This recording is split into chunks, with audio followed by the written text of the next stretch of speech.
నమస్కారాలు.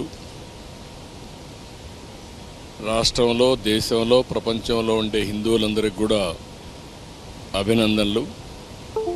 ఈరోజే బ్రహ్మోత్సవ కార్యక్రమాలు ప్రారంభమైనాయి.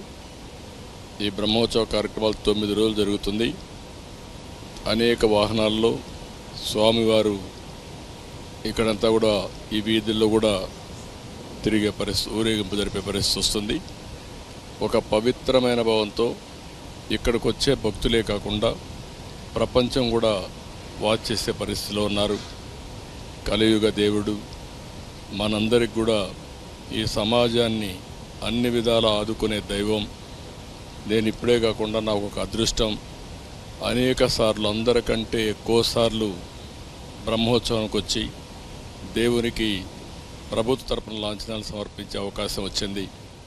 దీనికి నేను గర్వపడుతూ ఈ పవిత్రమైన రోజున మీ అందరికీ విజ్ఞప్తి చేస్తున్నా. ఈ 9 రోజుల్లో ఒక 15 లక్షల మంది భక్తులు ఇక్కడికి వస్తారు. ఈ 15 లక్షల మందికి ఎలాంటి ఇబ్బంది లేకుండా టీటీడీ మేనేజ్మెంట్ అయితే అన్ని కార్యక్రమాలు చేపడుతున్నారు. ఇక్కడ వసతి కానీ, పరిశుభ్రత కానీ, వచ్చిన వాళ్ళని అన్ని విధాల జాగ్రత్తగా చూసుకునే విధంగా అన్ని కార్యక్రమాలు సుజావుగా జరుగుతాయి. దేవుని దయ వల్ల ఇక్కడ అందరం కూడా మనం ఒక సేవకుల మారిగా పనిచేసి ఈ భక్తిని ప్రతిబింబించే విధంగా ఇక్కడ గోవింద గోవింద నామస్మరణం తప్ప ఇంకోటి ఏమీ ఉండకుండా మనం చూసుకోవాల్సిన బాధ్యత మనందరిపైన ఉంది.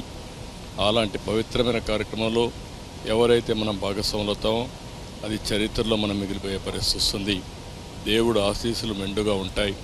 ప్రతి ఒక్కరు కూడా ఇక్కడికి వచ్చినప్పుడు ఒక పవిత్రతను పాటించవలసిందిగా మరొక్కసారి కోరుకుంటూ టీటీడీ మేనేజ్మెంట్ చేసే కార్యక్రమాలకి పూర్తిగా సహకరించవలసిందిగా మరొక్కసారి విజ్ఞప్తి చేసుకుంటూ అందరికీ నమస్కారాలు.